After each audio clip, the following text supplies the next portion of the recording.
बिस्मिल्लाहिर्रहमानिर्रहीम। अस्सलाम वालेकुम स्टूडेंट्स, कैसे हैं आप सब। बेटा आज हमने चैप्टर नंबर 10 का नेक्स्ट पोर्शन स्टार्ट करना है, नेक्स्ट टॉपिक स्टार्ट करना है। लेक्चर नंबर है हमारा 24 और आज का टॉपिक है सब किंगडम पैराज़ोआ, जिसमें हमने एक ही फाइलम का नाम बताया था, दैट इज़ पोरिफेरा।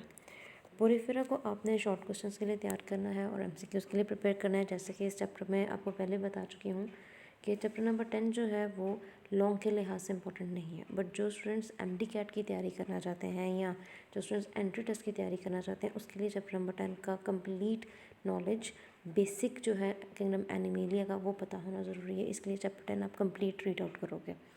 एमसीक्यूज़ के लिए भी ये चैप्टर बहुत इंपॉर्टेंट है। शॉर्ट क्वेश्चंस इसमें से 4 शॉर्ट क्वेश्चंस आने हैं। अगर आप ये chapters for example selective base पे छोड़ते भी हो तो बेटा आपके पास 4 शॉर्ट क्वेश्चंस की जो चॉइस है वो एक पार्ट में ख़त्म हो जाती है। तो आपने इस पूरे चैप्टर को एमसीक्यूज़ और शॉर्ट के लिए ही तैयार करना है। इस फाइलम पोरिफेरा में जितने शॉर्ट क्वेश्चंस बनते हैं और एमसीक्यूज़ बनते हैं या मेन इंपॉर्टेंट पॉइंट्स बनते हैं उनको इंग्लिश कीजिएगा, क्योंकि ये इस चैप्टर में से जो एनिमल किंगडम के जो मेंबर्स हैं डिफरेंट फाइला के, वो प्रैक्टिकल के पॉइंट ऑफ व्यू से भी इम्पोर्टेंट है। तो फाइलम पोरिफेरा की अगर हम बात करें तो पोरिफेरा का वर्ड जो है एक लैटिन वर्ड से डिराइव हुआ है, जिसमें पोर का मतलब होता है, पोरा जो है या पोरस का मतलब जो है वो होता है पोरी। फर्स्ट वर्ड जो इसका मतलब होता है पोर। पोर मतलब सुराख, ठीक है। और जो फिरा वर्ड है वो डिराइव किया गया एक लैटिन वर्ड से जिसका मतलब होता है टू बियर। सो पोरिफेरा में जो एनिमल्स पाए जाते हैं, जितने भी एनिमल्स इस फाइलम के मेंबर्स हैं, they are pore bearing animals, मतलब जिनके अंदर सुराख है। पोर का मतलब होता है होल, सुराख जिसको आप कहते हो, ठीक है, होल। इनको सेकंड नाम भी दिया जाता है और वो नाम क्या है, वो है स्पॉन्जेस, ठीक है। जैसे कि आपने देखा है हमारे किचन्स में एक कहने के स्पॉन्ज मौजूद होता है जिससे हम बर्तन धोते हैं, ठीक है। फाइलम पोरिफेरा को स्पॉन्जेस इसी वजह से कहा जाता है क्योंकि इसकी पूरी बॉडी पे सुराख होते हैं, होल होते हैं, पोर्स होते हैं। इसी तरह हमारे जो किचन में स्पॉन्ज पड़ा होता है, उस स्पॉन्ज की अगर हम बात करें तो उसके ऊपर भी छोटे छोटे से सुराख होते हैं। Same in the way phylum porifera में जो एनिमल्स हैं, पोर बेयरिंग एनिमल्स हैं, इनकी पूरी बॉडी पे होल्स या पोर्स मौजूद होते हैं। तो इनके करेक्टर्स देख लेते हैं। इन करेक्टर्स को बेटा आपने जो बेसिक बॉडी के लिहाज के करेक्टर्स हैं, बॉडी के पॉइंट ऑफ व्यू से करेक्टर्स हैं, वो सारे करेक्टर्स आपने लिस्ट करने, जिसमें से कोई से 5 जो है बेसिक आप अपने प्रैक्टिकल के लिए भी तैयार करोगे और बाकी सारा फाइलम का जो करेक्टर्स हैं या इन मेंबर्स में जो चीज़ें देखनी है या पढ़नी है वो आपने शॉर्ट और एमसीक्यूज़ दोनों के लिए तैयार करनी है। फाइलम पोरिफेरा के जितने भी ऑर्गेनिजम्स हैं, ये सबसे पहले लिविंग ऑर्गेनिजम्स हैं जो अर्थ प्लैनेट पर पाए गए थे। पहले लिविंग ऑर्गेनिजम्स मतलब पहले एनिमल्स हैं। 570 मिलियन ईयर्स ओल्ड पुराना मतलब इनका फॉसिल पाया जाता है। ये जो हमने पीछे चैप्टर नंबर 7 में प्रोटिस्ट का ग्रुप एक पढ़ा था, प्रोटोजोन्स या प्रोटोजोआ, या जो एनिमल लाइक प्रोटिस्ट थे, ये उनके क्लोजली रिलेटेड है। यानी कि हम कह सकते हैं कि ये उनसे रिलेट करते हैं, बहुत ज़्यादा प्रोटोजोन से रिलेट करते हैं फाइलम पोरिफेरा के मेंबर्स। ये सब के सब जितने भी एनिमल्स फाइलम पोरिफेरा में पाए जाते हैं, ये सब के सब इक्वेटिक हैं। हैबिटेट किसे कहते हैं, वो एक्चुअल लोकेशन जहाँ पे एक ऑर्गेनिज्म रहता है, ठीक है। फाइलम पोरिफेरा, जैसे कि पैराज़ोम हमने पहले बात की थी कि सिंपलेस्ट एनिमल्स इस ग्रुप से बिलोंग करते हैं, तो इट मीन्स के फाइलम पोरिफेरा में जितने भी एनिमल्स हैं all are simplest organisms. Simplest animals यानी कि उनकी बॉडी ना तो डिप्लोब्लास्टिक में आती है ना ट्रिप्लोब्लास्टिक में आती है, ना ही इनमें सिमेट्री शो होती है, ठीक है। They are asymmetrical. Most primitive and most simplest animals जो हैं वो फाइलम पोरिफेरा से बिलोंग करते हैं। अब यहाँ पे एक एमसीक्यू आपके पास बन सकता है कि टोटल 5000 जो स्पीशीज़ हैं उसमें से कितनी स्पीशीज़ जो है वो फ्रेश वाटर में पाई जाती है और कितनी जो है वो मेरीन में है। तो 5000 में से 1500 जो है वो फ्रेश वाटर में पाई जाती हैं फाइलम पोरिफेरा के मेंबर्स, और जो बाकी रिमेनिंग है वो सारे के सारे मेरीन हैं। साइज़ के लिहाज से बात करें तो साइज़ में वेरिएशन आती है, कुछ मिलीमीटर से लेकर बहुत बड़ा साइज़ भी देखा जाता है। मैक्रोस्कोपिक भी हो सकते हैं, यानी कि 1 मीटर से ज़्यादा बड़े भी हो सकते हैं।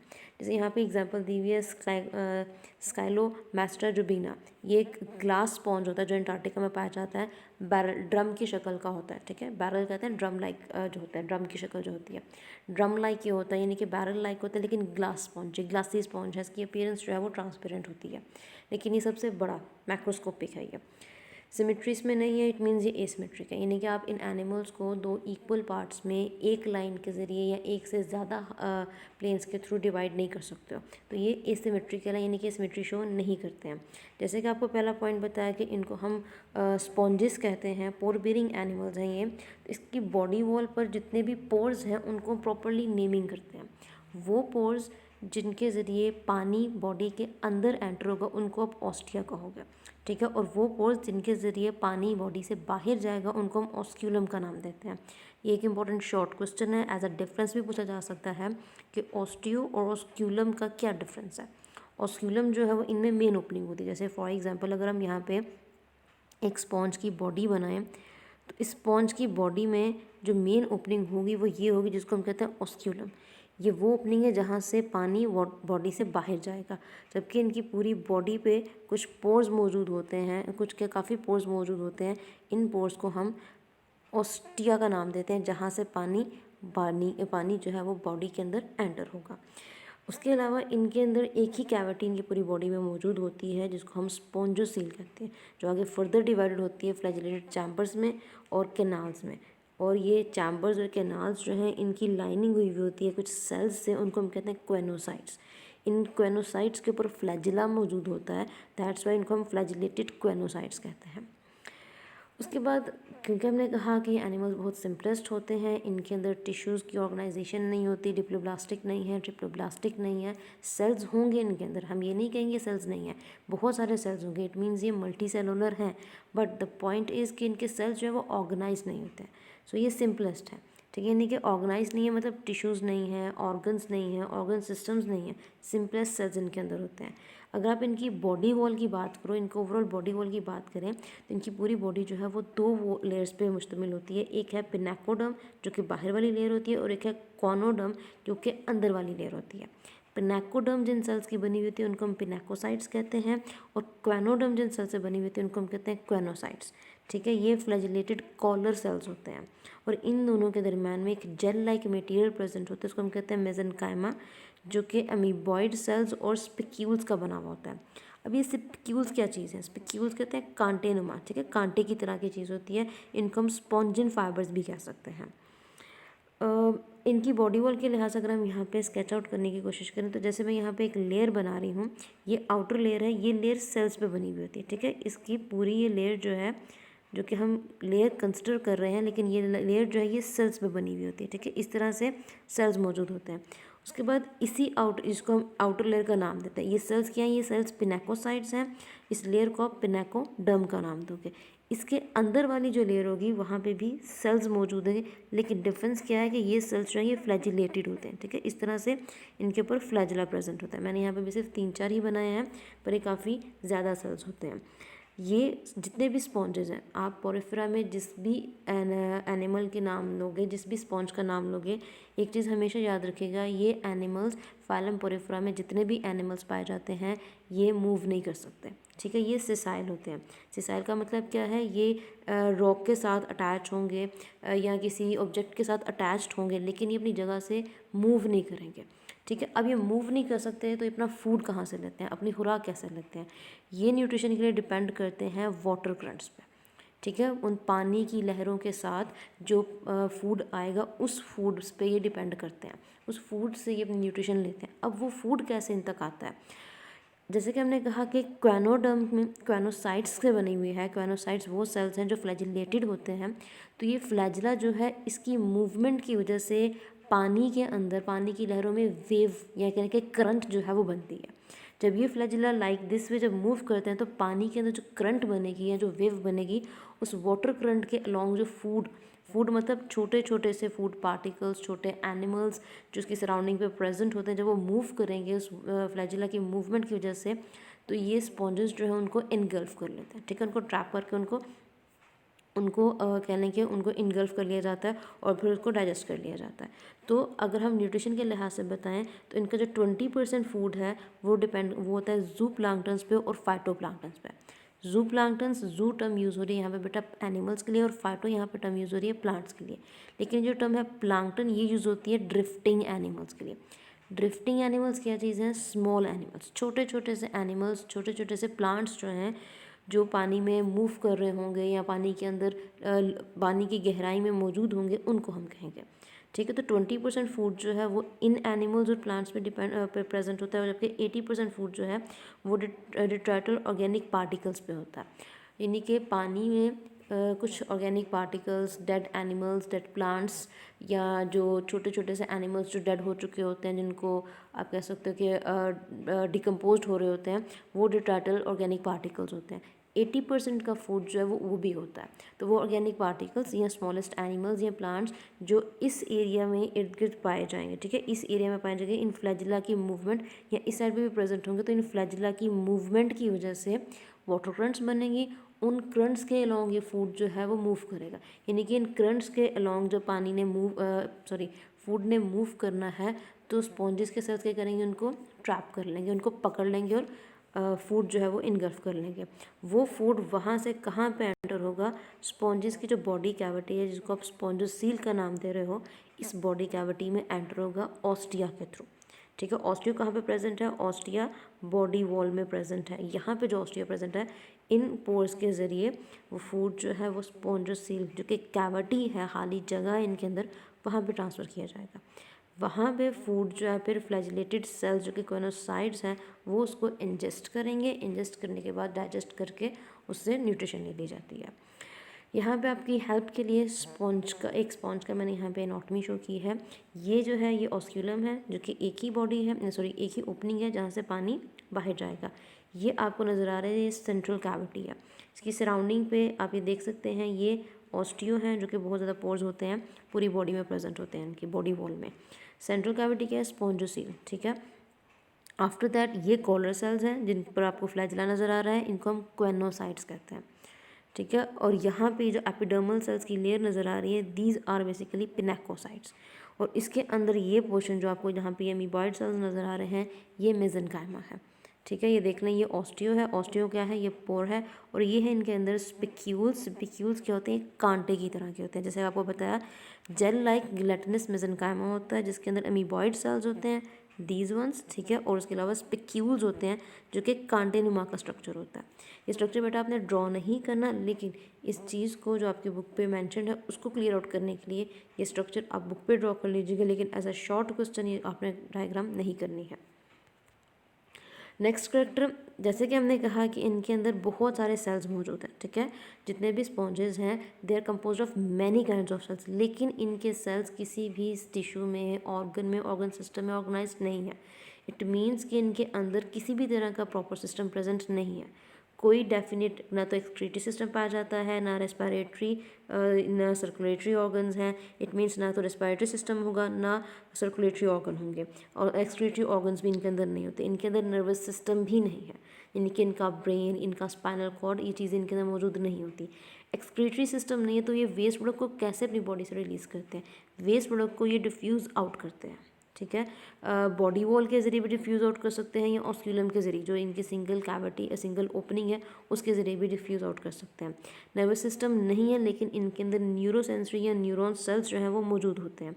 अब ये न्यूरॉन सेल्स क्या होते हैं, न्यूरोसेंसरी या न्यूरॉन सेल्स वो सेल्स हैं जो बॉडी में मैसेज को या जो इम्पल्स बनती है उसको जनरेट भी कर सकते हैं, यानी कि उसको प्रोड्यूस भी कर सकते हैं, उसको स्टोर भी कर सकते हैं, उसको कैरी भी कर सकते हैं। ठीक है, तो वो सेल्स जो मैसेज पूरी बॉडी में मूव करवाएंगे, पूरी बॉडी में मैसेज को जनरेट करवाएंगे, वो सेल्स इनके अंदर मौजूद होते हैं जो मैसेज बनाते हैं। ठीक है, उसके बाद इनका स्केलेटन जो है वो निडल लाइक स्ट्रक्चर की फॉर्म में होता है। डिफरेंट शेप्स का होता है, लेकिन निडल लाइक स्ट्रक्चर की फॉर्म में होता है। उनको हम स्पिक्यूल्स कहते हैं, जो कैल्केरियस भी हो सकता है, सिलिकस भी हो सकता है, यानी कि कैल्शियम का भी बने हुए हो सकता है या सिलिकॉन का भी बना हुआ हो सकता है।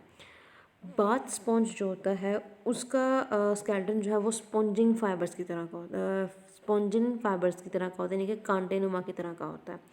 स्पिक्यूल्स जो हैं वो कहाँ पे मौजूद होते हैं, पिनेकोसाइट्स वाली पोर्शन पे होंगे, अमंग पिनेकोसाइट्स, जहाँ पे मेसेनकाइमा आ जाती है। ठीक है, पिनेकोसाइट और काइनोसाइट्स के दरमियान में जहाँ पे मेसेनकाइमा आती है, उसके बिल्कुल साथ पिनेकोसाइट्स वाले पोर्शन में स्पिक्यूल्स मौजूद होती हैं। उसके अलावा ऑस्टिया ऑस्क्यूलम के इर्द गिर्द भी होते हैं। इनका काम यहाँ पे क्या होगा, बेसिकली ये सपोर्ट प्रोवाइड कर रहे होते हैं। ठीक है, स्पिक्यूल्स यहाँ पे क्या काम कर रहे हैं, वो स्पिक्यूल्स जो कि पिनाकोसाइट्स के इर्द मौजूद हैं, पिनाकोसाइट्स के बीच में मौजूद हैं या ऑस्क्यूलम और ओस्टियोली साइड पे मौजूद है, वहाँ पे ये सपोर्ट प्रोवाइड करते हैं। जैसे कि आपको बताया स्पॉन्जेस सिसाइल होते हैं, ये रॉक्स के साथ अटैच होते हैं या कोई सॉलिड हार्ड ऑब्जेक्ट जहाँ पे ये उसको जोड़ सकते हैं वहाँ पे अटैच होते हैं। लेकिन जो स्पॉन्जेस के लार्वा होते हैं, लार्वा हम आम जुबान में अगर कहें तो हम बच्चे कह सकते हैं, ठीक है। स्पॉन्जेस के जो बच्चे होते हैं वो मोटाइल होते हैं, मतलब वो पानी में इधर से उधर एक जगह से दूसरी जगह मूव करते हैं। उसके बाद बहुत इंपॉर्टेंट शॉर्ट क्वेश्चन है, स्पॉन्जेस रिप्रोड्यूस कैसे करते हैं। ये आपको एसेक्सुअली भी पूछ सकते हैं, सेक्सुअली भी पूछ सकते हैं, या आपको सिंपल क्वेश्चन आ सकता है कि बडिंग और गेम्यूल का डिफरेंस बताएं, या आपको सेक्सुअल रिप्रोडक्शन की बेस पे कुछ शॉर्ट क्वेश्चन में पूछा जा सकता है।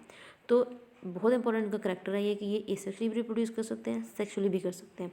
एसेक्सुअली इनमें रिप्रोडक्शन जो होती है वो होती है बडिंग के थ्रू, जैसे कि आप बडिंग का पीछे भी पॉइंट पढ़ चुके हो। बडिंग इनमें एक्सटर्नली भी हो सकती है, इंटरनली भी हो सकती है। अगर इंटरनल इनमें बर्ड्स बनते हैं तो उसको हम गेम्यूल्स का नाम देते हैं, लेकिन बर्ड्स एक्सटर्नल हो या इंटरनल हो, दोनों तरह के बर्ड्स जो हैं वो नए स्पॉन्ज की प्रोडक्शन ही करवाएंगे, वो बर्ड जो है वो नए स्पॉन्ज में ही डेवलप होंगे। तो एसेक्सुअली इनमें जो रिप्रोडक्शन होती है, एसेक्सुअली वो किस मेथड के जरिए होती है, बडिंग के थ्रू होती है। Very important short question. और सेक्सुअली भी ये रिप्रोड्यूस कर सकते हैं। ज़्यादातर स्पॉन्जेस जो हैं वो हर्माफ्रोडाइट हैं और प्रोटेंडस हैं। हर्माफ्रोडाइट का मतलब क्या होता है, मेल, और जो female this one is for sign, this sign is for female, और जो दूसरा साइन मैंने यहाँ पे बनाया है वो साइन है मेल, ठीक है। मेल और फीमेल जो सेक्स ऑर्गन्स हैं या रिप्रोडक्टिव ऑर्गन्स हैं वो सेम ऑर्गेनिज्म में मौजूद होते हैं, तो ऐसी कंडीशन को हम हर्माफ्रोडाइट कहते हैं। यानी कि ऐसे एनिमल को हम हर्माफ्रोडाइट कहेंगे जिनमें मेल और फीमेल दोनों रिप्रोडक्टिव ऑर्गन्स जो हैं वो सेम ही स्पीशी या सेम ही मेंबर में या सेम ऑर्गेनिज्म में मौजूद हों, वो हर्माफ्रोडाइट कहलाते हैं। सो स्पॉन्जेस जो हैं वो सेक्सुअली रिप्रोड्यूस करते हैं, लेकिन उन दोनों के उनके रिप्रोडक्टिव ऑर्गन्स मेल और फीमेल जो है वो एक ही एनिमल में पाए जाते हैं। उसके अलावा वो प्रोटेंडस हैं। ये भी एक इंपॉर्टेंट शॉर्ट क्वेश्चन है कि प्रोटेंडस क्या चीज़ है, व्हाट इज़ प्रोटेंडस। प्रोटेंडस वो कंडीशन है जिसमें मेल सेक्स सेल्स जो है वो पहले डेवलप होते हैं, ठीक है। तो इसलिए स्पॉन्जेस जो है वो प्रोटेंडस हैं बिकॉज उनमें मेल सेक्स सेल्स जो हैं वो पहले डेवलप होते हैं। कुछ स्पॉन्जेस में दोनों सेक्सेस जो हैं वो सेपरेट भी होते हैं, ठीक है। यानी कि जैसे फॉर एग्जांपल मैं कंसिडर कर सकते हैं कि ये एक मेल स्पॉन्ज है और ये एक फीमेल स्पॉन्ज है, जबकि हर्माफ्रोडाइट के केस में क्या होगा, हम यहाँ पे ये एक ही स्पॉन्ज बना रहे हैं, इसमें फीमेल का और रिप्रोडक्टिव ऑर्गन भी प्रेजेंट है और मेल का रिप्रोडक्टिव ऑर्गन भी प्रेजेंट है। तो मोस्टली स्पॉन्जेस जो हैं वो हर्माफ्रोडाइट होते हैं, बट कुछ जो हैं उनके अंदर सेपरेट रिप्रोडक्टिव ऑर्गन्स भी पाए जाते हैं। लेकिन उनमें क्या होगा कि स्पर्म्स जो हैं वो वाटर में रिलीज होंगे, ठीक है। वहाँ से स्पर्म्स जो है पानी के ज़रिए उनको एग तक लेकर जाया जाएगा बाय अमीबॉइड सेल्स, ठीक है। तो पानी की हेल्प से अमीबॉइड सेल्स जो है वो स्पर्म्स को एग तक लेकर जाएंगे, किस काम के लिए, फर्टिलाइजेशन के लिए। सो फर्टिलाइजेशन की किस पोर्शन के अंदर होगी, फर्टिलाइजेशन इनकी मेसेनकाइमा में होगी जहाँ पे अमीबॉइड सेल्स मौजूद है। फर्टिलाइजेशन हुई यानी कि मेल फीमेल गैमेट की फ्यूजन हुई जिसके रिजल्ट में जाइगोट बना। एम्ब्रियो डेवलपमेंट जो है जाइगोट की, यानी कि जाइगोट आगे डिवाइड हुआ, एम्ब्रियो में चेंज हुआ। तो डेवलपमेंट में इनमें ब्लास्टुला स्टेज भी देखी जाती है और लार्वल स्टेज भी देखी जाती है। बेटा ब्लास्टुला स्टेज और लार्वल स्टेज को यहाँ पे हम डिस्क्राइब नहीं करेंगे, सेकेंड ईयर में एक पूरा चैप्टर है इस चीज़ पर, तो हम वहीं पे डिस्कस करेंगे। अभी पॉइंट सिर्फ इतना क्लियर रखिए कि ये जब डेवलपमेंट होती है, जब वो आप एम्ब्रियोलॉजी की बात करते हो जो कि हमने चैप्टर नंबर 1 में ब्रांच पढ़ी थी, तो एम्ब्रियो की डेवलपमेंटल स्टेजेस में जो स्टेजेस आती हैं ये उसमें से 2 स्टेजेस हैं, ठीक है, ब्लास्टुला और लार्वल स्टेज। यानी कि जाइगोट जो है उसमें क्लीवेज होगी, जो हमने पहले भी बताया डिवीजन जो होती है, सिंपल सेल डिवीजन जो होती है वो सेल डिवीजन होगी, जिसके रिजल्ट में ब्लास्टुला और लार्वल स्टेज आती है। तो उसमें जो सेल्स बनते हैं उनकी अरेंजमेंट वगैरह स्टार्ट होती है, या डिवीजन अगर होनी है तो फर्दर डिवीजन होगी। तो ये दोनों स्टेजेस जो हैं ये डेवलपमेंट, एम्ब्रियो की डेवलपमेंट से रिलेटेड है। इनकी डेफिनेशन को एज सच करने की ज़रूरत नहीं है, बट हाँ जो हमने स्टार्टिंग में कुछ पॉइंट्स इसके देखे थे पीछे अपने स्टार्टिंग चैप्टर के स्टार्ट में, आप वहाँ से थोड़ा बहुत पॉइंट देख सकते हो। अदरवाइज़ इसको हम डिटेल में सेकेंड ईयर में इंशाल्लाह डिस्कस करेंगे। स्पॉन्जेस के अगर स्पॉन्जेस के सेल्स जो हैं वो सेपरेटेड हैं तो वो रीअरेंज और रीऑर्गेनाइज भी हो सकते हैं। यानी कि फॉर एग्जाम्पल अगर हम कह रहे हैं कि आप किसी स्पॉन्ज को काटते हो कहीं से, उसमें रीजनरेट करने की एबिलिटी है। रीजनरेट का मतलब क्या है, जैसे फॉर एग्जांपल अगर हम आम अगर एग्जांपल दें तो एक छिपकली है, ठीक है, एक लिजर्ट है, आप उसकी टेल को कट कर दो, उसकी टेल को कट करके अलग कर दो, कुछ डेज के बाद देखोगे तो वो अपनी टेल को दोबारा से बना लेती है, ठीक है। तो अगर लॉस्ट पार्ट है किसी भी एनिमल में, मोस्ट ऑफ द एनिमल्स की अगर हम बात करें, स्पॉन्जेस की बात करें, तो वो लॉस्ट पार्ट को अपने दोबारा से रीगेन कर सकते हैं। जैसे हमारी बॉडी में अगर कहीं पे कट लगता है, कोई इंजरी होती है, तो वहाँ से आपकी स्किन जो है वो हील अप कर जाती है। निशान की बात नहीं कर रहे हैं, हील अप कर जाती है। That is also kind of regeneration. तो स्पॉन्जेस में एक बहुत इंपॉर्टेंट करेक्टर ये देखा जाता है कि इनमें रीजनरेट करने की एबिलिटी होती है। उसके बाद examples and other very important short question and MCQs। अक्सर MCQs में पूछ लिया जाता है कि मेरीन स्पॉन्जेस कितने हैं, या जो फ्रेश वाटर स्पॉन्ज उसका नाम बताते हैं।